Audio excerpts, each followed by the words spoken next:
this is weird. This is one of those impossibly weird stories. You think this is either insane or it's true, because that's the only options. It's not boring. It's not predictable.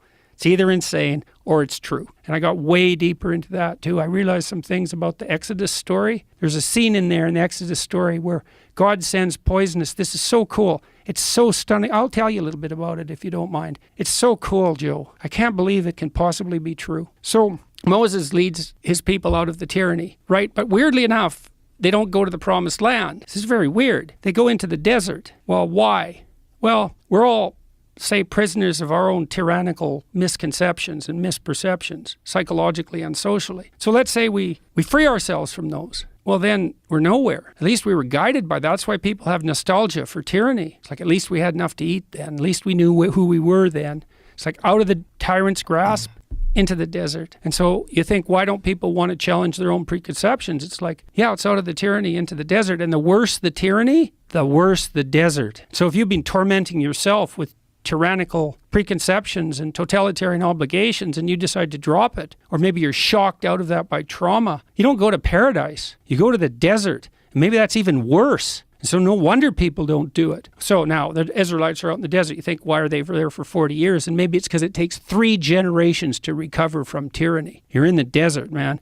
And so the Israelites start worshiping idols. It's ideology. It's the same thing. And that's why, because they don't have anything to orient themselves, because they're not tyrannized anymore, and they get all fractious and they fight with themselves. And Moses has to spend like all day judging their conflicts, because otherwise they're at each other's throats. And anyways, they turn to false idols. And so God isn't very happy about this. And he sends poisonous snakes in there to bite them. So it's like out of the tyranny, into the desert. Now we're fractured by ideologies. Now the poisonous snakes come. And so the poisonous snakes are biting them and biting them and biting them. And they finally break down and go to Moses and say, look, you want to have a chat with God and get him to call off the damn snakes?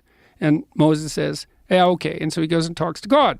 And God says, this is weird. This is one of those impossibly weird stories. You think this is either insane or it's true, because that's the only options. It's not boring. It's not predictable.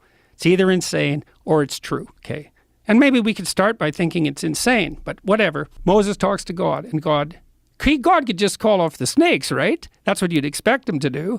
But that isn't what happens. He says, go make an image of a snake in bronze and make an image of a stick, like a staff, and put the snake on the staff and then stick it in the ground.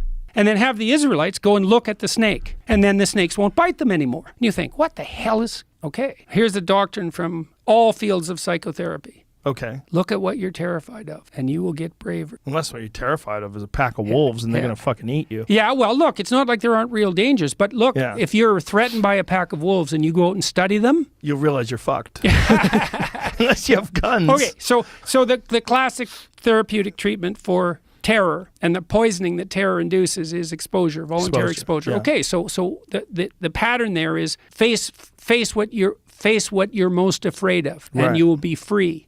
Okay. That makes sense. Voluntarily. Yes. Now, that's a doctrine of psychotherapy now. Right. Okay. So, now, that's weird. That's weird. So, God doesn't chase away the snakes. He makes everyone braver. Okay, because that's better than being safe. Bravery is better than safety. It's a more reliable cure for terror. Okay, now, that's cool. But this is even more cool. In the Gospels, Christ says that he has to be lifted up like the serpent in the desert. You think, what the hell does that possibly mean? Because, well, that's a snake first on a stick, and Christ is comparing himself to a snake on a stick? Okay, so what is this? What can this possibly mean? Well, I was thinking about that in relationship to imagery of the crucifix and the story that surrounds it. So Jung thought that the Passion story was archetypal because it's a limit story, like this debate at Oxford. You cannot write a more tragic story. It's impossible, technically. Why? Well, because it's a story of the aggregation of everything that people are afraid of. So there was no death more painful than crucifixion. That's why the Romans invented it. It was to punish political miscreants. It was the slow, agonizing death by suffocation, essentially, and dehydration and exposure. It's extraordinarily painful. Okay, so that sucks. That's pain, man. Plus, you know it's coming. That's part of the story. Plus, your best friend betrayed you into it. Plus, your people turned against you.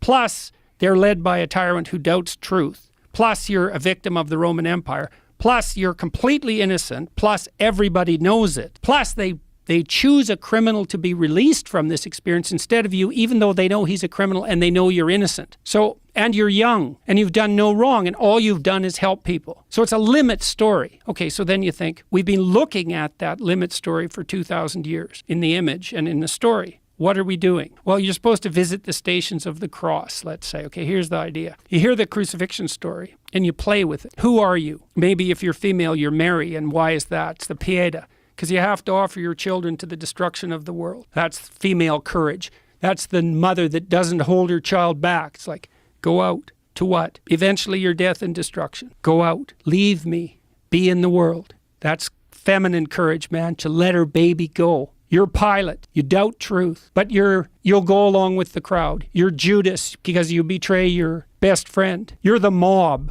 You're the criminal. All of that, that's you. You look on all those things that you hate and are terrified by. That's not a snake. It's like the worst of all possible snakes everywhere. That's what you're looking at. What do you see? You see death, you see destruction, pain, terror, tyranny, frailty, betrayal. Look harder, look harder, look harder. What do you see? The death and resurrection. You look far enough into the abyss, you see the light. Well, that's the story. That's the connection between those stories. And this unbelievably strange thing is that connection exists. It's like there's the strange story of the serpent in the desert, and we know that story is 3,000 years old, something like that. We know that. And then we know perfectly well that Christ said that he was allied, that his image was allied with that snake. That's written down. And even if you don't believe in the historical reality of Christ, someone still made that connection. And did they know everything we were talking about today explicitly? So what do we make of the fact that the shamanic experience, which is replicable cross-culturally and which dominated the human landscape for at least 20,000 years, we know that it involves a death